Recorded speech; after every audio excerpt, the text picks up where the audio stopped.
السلام علیکم ناظرین، TNN ٹی وی کے ساتھ میں ہوں نمرہ کنول۔ سب سے پہلے شامل کرتے ہیں نیوز ہیڈ لائنز۔ بشام دہشت گرد حملہ پاکستان کے دشمنوں نے کیا۔ شہباز شریف کا کہنا ہے کہ حملے کا مقصد پاک چین دوستی کو متاثر کرنا تھا۔ واقعے میں ملوث دہشت گردوں کو قرار واقعی سزا دی جائے گی۔ ہم آزاد امیدوار نہیں بلکہ باقاعدہ سنی اتحاد کونسل میں شامل ہوئے۔ چیئرمین PTI کا کہنا ہے کہ مخصوص نشستوں سے ہمیں قانونی طور پر محروم نہیں رکھا جا سکتا۔ علی امین گنڈاپور کا سینٹ الیکشن ملتوی کرنے کے خلاف بھرپور احتجاج کا اعلان۔ عمر ایوب قومی اسمبلی میں اپوزیشن لیڈر مقرر۔ عمر ایوب نوٹیفیکیشن اجرا کے بعد چیمبر میں اپنی ذمہ داریاں سنبھالیں گے۔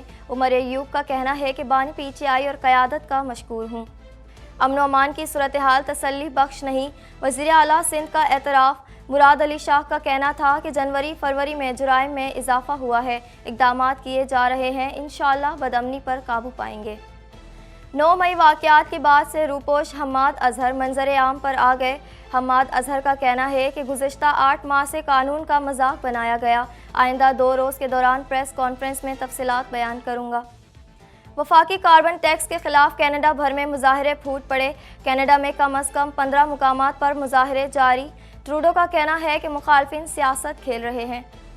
ٹورنٹو میں موسم بہار کے طوفان کی پیشن گوئی، آندھی، تیز بارش، گیلی برف اور ممکنہ بجلی کی بندش کا امکان۔ انوائرمنٹ کینیڈا کے شہر میں 50 ملی لیٹر تک بارش کی پیشن گوئی۔ کینیڈا میں PIA کی ایئر ہوسٹس رہائی کے بعد دوبارہ گرفتار، حیران کن انکشاف۔ جوتوں میں سے منشیات آئس برآمد ہونے پر ہنا ثانی کو دوبارہ گرفتار کیا گیا۔ کینیڈین امیگریشن حکام انہیں جلد مقامی عدالت میں پیش کریں گے۔ سابق امریکی صدر ڈونلڈ ٹرمپ کو ججز کے خلاف بولنے سے روک دیا گیا۔ ٹرمپ نے جج کی بیٹی کو ہدف تنقید بنایا تھا۔ ٹرمپ کی ایک بار پھر بائیڈن پر تنقید۔ اسرائیلی فوج نے 2 ہفتوں بعد الشفا ہسپتال کا محاصرہ ختم کر دیا، ہر طرف لاشیں اور تباہی۔ اسرائیلی فوج نے الشفا ہسپتال کو قبرستان میں تبدیل کر دیا، ہسپتال کی مختلف عمارتوں کو جلا کر مکمل طور پر ناکارہ بنا دیا۔ ہیڈ لائنز آپ نے جانی اور اب خبریں تفصیل کے ساتھ۔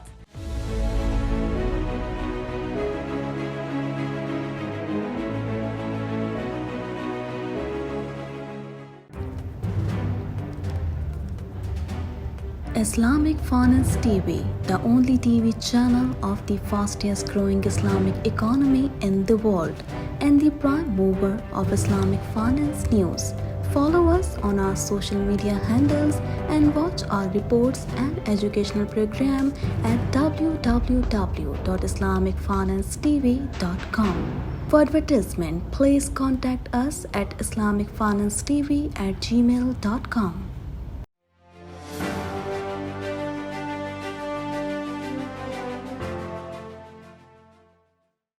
وزیر اعظم شہباز شریف نے کہا ہے کہ بشام میں دہشت گرد حملہ پاکستان کے دشمنوں نے کیا ہے۔ مزید جانیں گے اس رپورٹ میں۔ وزیر اعظم شہباز شریف نے کہا ہے کہ بشام میں دہشت گرد حملہ پاکستان کے دشمنوں نے کیا ہے۔ داسو میں بشام واقعے کے تناظر میں چینی انجینئرز اور ورکرز سے گفتگو میں شہباز شریف نے کہا کہ حملے کا مقصد پاک چین دوستی کو متاثر کرنا تھا۔ انہوں نے کہا کہ بشام واقعہ دہشت گردوں کا بزدلانہ فعل تھا۔ حکومت چینی انجینئرز کو ہر ممکن سیکیورٹی فراہم کرے گی۔ ان کا کہنا تھا کہ ایسے واقعات کا مقصد پاک چین غیر معمولی دوستی کو متاثر کرنا تھا۔ پاک چین دوستی کو نقصان پہنچانے میں ہمارے دشمن کوئی بھی موقع جانے نہیں دے رہے۔ شہباز شریف نے مزید کہا کہ چینی بھائیوں بہنوں سے اظہار یکجہتی کے لیے داسو کا دورہ کیا۔ بشام دہشت گرد حملے پر آپ لوگوں سے تعزیت کرتا ہوں۔ وزیر اعظم نے یہ بھی کہا کہ 26 مارچ کو 5 چینی انجینئرز اور 1 پاکستانی شہری جان کی بازی ہار گئے۔ بشام واقعے میں ملوث دہشت گردوں کو قرار واقعی سزا دی جائے گی۔ پاکستان تحریک انصاف PTI نے خیبر پختونخوا میں سینٹ انتخابات ملتوی کرنے کا الیکشن کمیشن کا فیصلہ عدالت میں چیلنج کرنے کا اعلان کر دیا۔ مزید جانیں گے اس رپورٹ میں۔ پاکستان تحریک انصاف نے خیبر پختونخوا میں سینٹ انتخابات ملتوی کرنے کا الیکشن کمیشن کا فیصلہ عدالت میں چیلنج کرنے کا اعلان کر دیا۔ PTI رہنما بیرسٹر گوہر نے میڈیا سے گفتگو کرتے ہوئے کہا کہ الیکشن کمیشن کے خیبر پختونخوا میں سینٹ انتخابات ملتوی کرنے کے فیصلے کو مسترد کرتے ہیں۔ الیکشن کمیشن کے اس فیصلے کو پشاور ہائی کورٹ میں چیلنج کریں گے۔ انہوں نے کہا کہ مخصوص نشستیں ہمارا حق ہے، مخصوص نشستوں سے ہمیں قانونی طور پر محروم نہیں رکھا جا سکتا۔ ان نشستوں کے لیے پہلے ہی سپریم کورٹ میں درخواست دائر کی ہے۔ سینٹ الیکشن ملتوی کرنے کے خلاف ایک اور درخواست سپریم کورٹ میں دائر کریں گے۔ بیرسٹر گوہر کا مزید کہنا تھا کہ آج پارٹی رہنماؤں کا اجلاس طلب کر کے ان تمام معاملات پر بات چیت کی جائے گی۔ دوسری جانب وزیر اعلیٰ خیبر پختونخوا علی امین گنڈاپور نے بھی KPK میں سینٹ الیکشن ملتوی کرنے کے خلاف بھرپور احتجاج کا اعلان کیا ہے۔ انہوں نے کہا ہے کہ ملک میں بار بار آئین کو توڑا جا رہا ہے، ہم آخری حد تک جائیں گے، پیچھے نہیں ہٹیں گے، غیر قانونی طور پر ارکان کو حلف نہیں لینے دیں گے۔ پاکستان تحریک انصاف کے حمایت یافتہ عمر ایوب قومی اسمبلی میں اپوزیشن لیڈر مقرر کر دیے گئے۔ مزید تفصیلات اس رپورٹ میں۔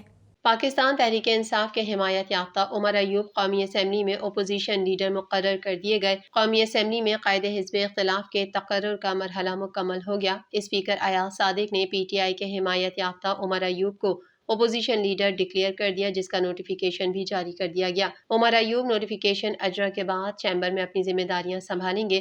اپوزیشن لیڈر کے لیے نامزد امیدوار عمر ایوب نے اسپیکر سے ملاقات کی، جس میں ایاز صادق نے عمر ایوب کی درخواست کی تصدیق کر دی۔ عمر ایوب قومی اسمبلی میں آزاد ارکان کے اپوزیشن لیڈر ہوں گے۔ اپوزیشن لیڈر عمر ایوب نے کہا کہ بانی PTI اور قیادت کا مشکور ہوں، اسپیکر قومی اسمبلی نے بلایا تھا اور ہماری موجودگی میں اسکروٹنی کی۔ وزیر اعلیٰ سندھ مراد علی شاہ نے تسلیم کیا ہے کہ امن و امان کی صورتحال تسلی بخش نہیں۔ مزید تفصیلات اس رپورٹ میں۔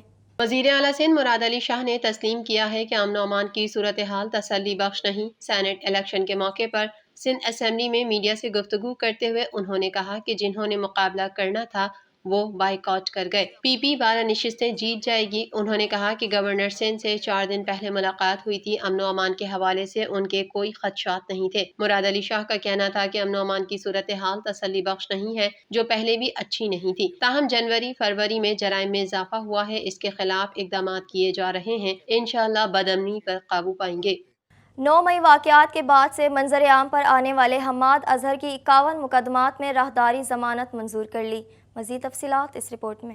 9 مئی واقعات کے بعد سے روپوش حماد اظہر منظر عام پر آ گئے۔ پشاور ہائی کورٹ نے حماد اظہر کی 51 مقدمات میں راہداری ضمانت منظور کر لی اور 1 ماہ میں متعلقہ عدالتوں میں پیش ہونے کا حکم دے دیا۔ وکیل نے عدالت کو بتایا کہ حماد اظہر کے خلاف 51 مقدمات ہیں، باقی کا ابھی پتہ نہیں۔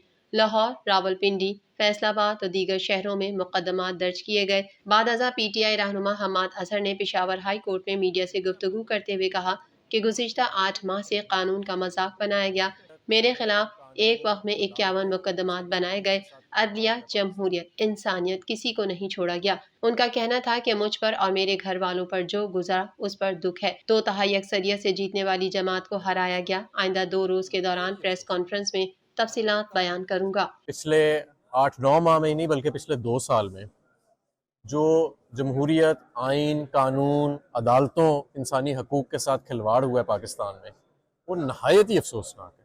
ہمارے ملک کا تو بالکل مذاق بنا دیا گیا۔ اب آپ دیکھیں کہ مجھ پہ 51 جعلی پرچے دہشت گردی کے۔ مزید خبریں بھی بلیٹن کا حصہ ہوں گی مگر اس بریک کے بعد۔